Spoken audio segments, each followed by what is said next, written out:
Assalamualaikum warahmatullahi wabarakatuh. Izinkan kami dari kelompok 7 yang beranggotakan 1. Ahmad Nur Rahman dengan NIM 2131119090. Yang kedua, Ananda Hamidatur dengan NIM 2131111100.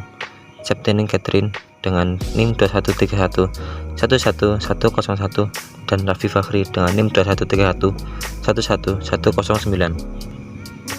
Untuk mempresentasikan hasil diskusi kami tentang penafsiran ayat tentang metode mengajar.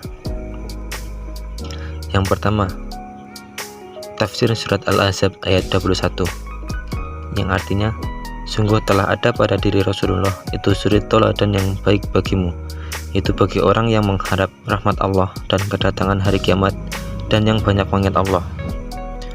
Kandungan surat. Menurut tafsir As-Sa'id, isi kandungan surat Al-Ahzab ayat 21 ini adalah Allah memberitahukan kepada kita bahwa Rasulullah merupakan manusia yang mulia lagi sempurna, pahlawan dan pemberani. Maka umat Islam harus meneladani beliau dalam semua hukum, kecuali ada dalil syar'i yang mengecualikan kekhususan beliau. Selanjutnya yaitu penafsiran. Melansir dari buku tafsir ayat-ayat Al-Quran tentang konsep metode pembelajaran oleh Roni Sandraja Fadzebua dan Aris Setiawan, suri keteladanan yang dimaksud dalam surat Al-Ahzab ayat 21 itu ada dua macam, yaitu keteladanan yang baik dan keteladanan yang buruk. Keteladanan yang baik ada pada diri Rasulullah SAW.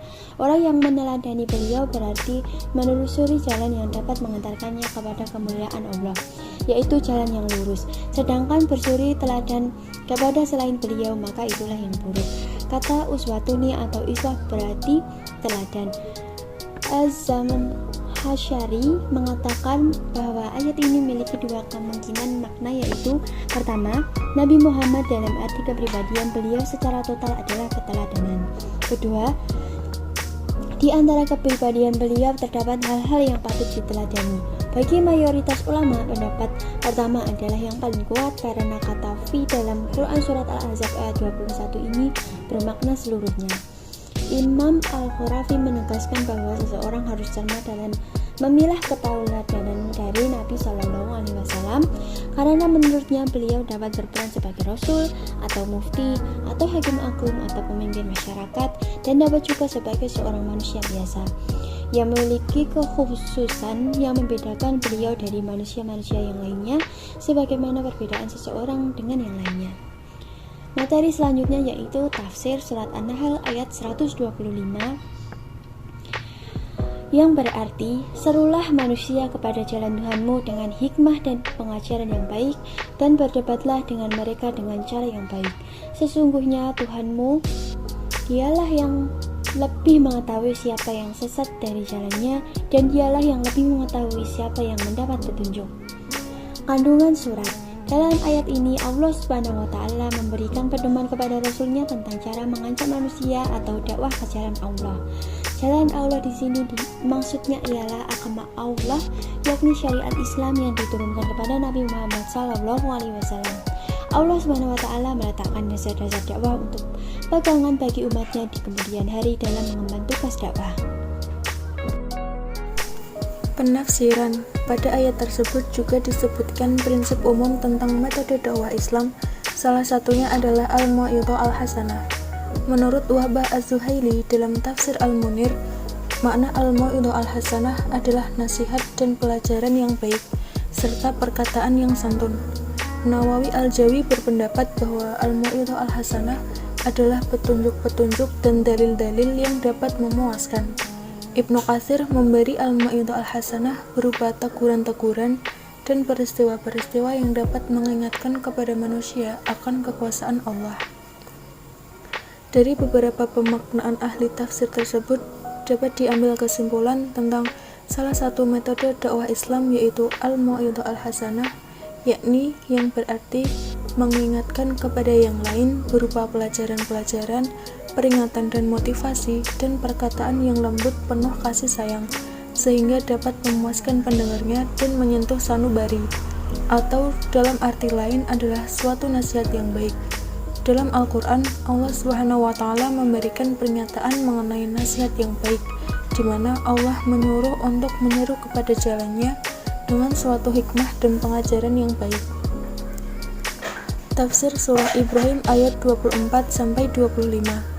Ayat 24 yang berarti, tidakkah kamu memperhatikan bagaimana Allah telah membuat perumpamaan kalimat yang baik seperti pohon yang baik, akarnya kuat dan cabangnya menjulang ke langit. Ayat 25 yang berarti pohon itu menghasilkan buahnya pada setiap waktu dengan seizin Tuhannya, dan Allah membuat perumpamaan itu untuk manusia agar mereka selalu ingat. Penafsiran Tafsir Tahlili pada surat Ibrahim ayat 24. Perumpamaan yang disebutkan dalam ayat ini adalah perumpamaan mengenai kata-kata ucapan yang baik. Misalnya kata-kata yang mengandung ajaran tauhid seperti la ilaha illallah, atau kata-kata lain yang mengajak manusia kepada kebajikan dan mencegah mereka dari kemungkaran. Kata-kata semacam itu diumpamakan sebagai pohon yang baik, akarnya teguh menghunjam ke bumi.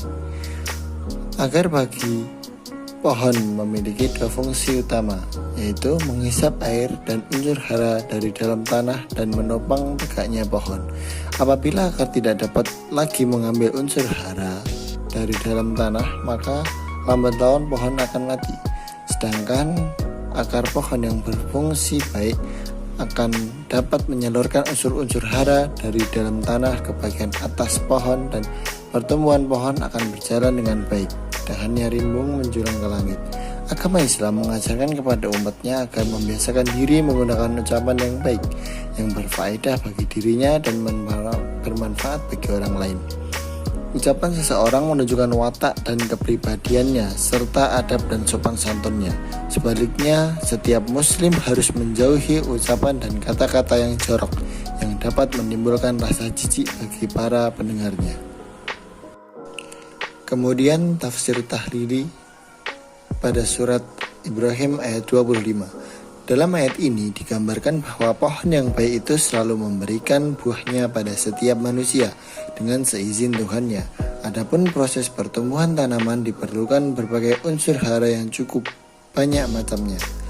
Menurut jumlah yang diperlukan, unsur hara ini dibedakan menjadi unsur hara makro yang diperlukan dalam jumlah banyak dan unsur hara mikro yang diperlukan dalam jumlah sedikit, tetapi keberadaannya mutlak diperlukan.